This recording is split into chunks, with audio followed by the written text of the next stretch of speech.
पहली बार मैं और बानी एक साथ निकल पड़े माता रानी के दरबार। बानी थी उदास, लेकिन बस में बैठते ही चॉकलेट किसी ने दिया उसको तो वो हो गई खुश। तो जैसे ही वो अपने मूड में आई तो सबसे पहले मुझे मालूम था कि उसको क्या खिलाना है, तो मैंने पहले उसको खिलाई मैगी, जिससे कि थोड़ा सा उसका जो मूड था वो चेंज हो गया। फिर हम कटरा पहुँचे, वहाँ पर यात्री पर्ची कटवाने के लिए। वहाँ से जैसे हमें टोकन मिलता है, हम उसी लाइन में लगे। टोकन मिलते ही बानी ने और मैंने अपने अपने गले में डाल दिया।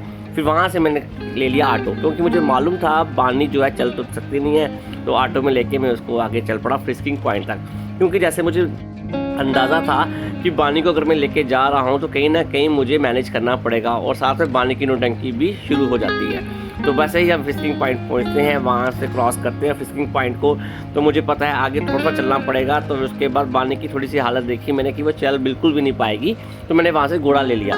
घोड़े के ऊपर हॉर्स राइडिंग का जो ऐसा था उसको कि पापा मैंने हॉर्स राइडिंग करनी है, तो हॉर्स राइडिंग भी हो जाएगी, साथ में हम अपनी यात्रा भी कवर कर लेंगे।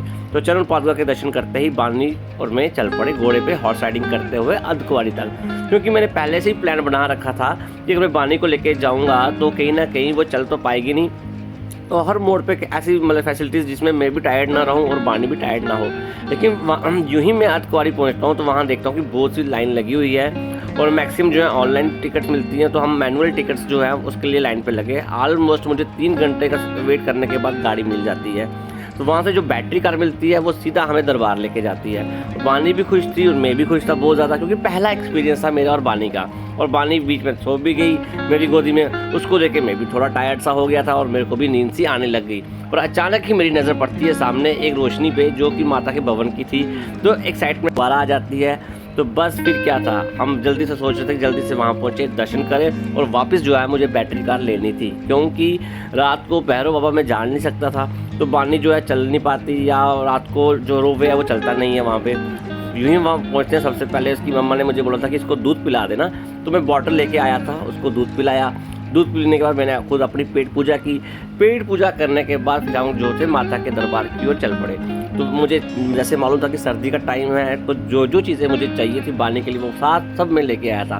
दोस्तों एक बात बोलूँ, ये जो एक्सपीरियंस था ना मेरी ज़िंदगी का पहला एक्सपीरियंस था, और मैं ज़रूर कहूँगा ये एक्सपीरियंस आप सबको एक बार लेना चाहिए। अपने बच्चों के साथ लेना चाहिए, सोलो राइड पे जाओ अपने बच्चों के साथ। वो मस्ती, वो टाइम जो आप उनको देते हो, और वो टाइम आपको देते हैं, वो लाइफ में दोबारा कभी नहीं आता। तो यात्रा से हमने माता के दरबार दर्शन किए, और वापस हम वहीं पर जाने लगे जहाँ पर बैटरी कार की पर्ची मिलती है। पर वहाँ पर भी मुझे पता चलता है कि 2-2.5 घंटे मुझे वेट करना पड़ेगा। तो फिर क्या था, लग गए हम लाइन पे। आखिरकार वो समय आ गया कि जब हमें बैटरी कार मिल जाती है, मैं और बानी जो है बैटरी कार में बैठ जाते हैं। और बानी इतनी एक्साइटेड है कि उसने जो था पापा के साथ दर्शन माता रानी के कर लिए थे, और बैटरी कार भी शुरू हो गई वापस कटरा की ओर आने के लिए। कटरा पहुँचते ही मैंने बानी को खिलाई मैगी, और फिर हम बैठ के गाड़ी में बैठते ही मैं भी सोने की तैयारी में था, और बानी बैठते ही सो गई, और गाड़ी का वेट करते चलने का। और अब बस क्या था, वापस जम्मू की ओर आना था और घर की तरफ आना था। और बस गाड़ी का करते थे वेट, और थोड़ी सी नींद मुझे भी और आ गई, और इतने में गाड़ी चलनी शुरू हो गई और हमने भी कर दिया व्लॉग को एंड। जय माता दी।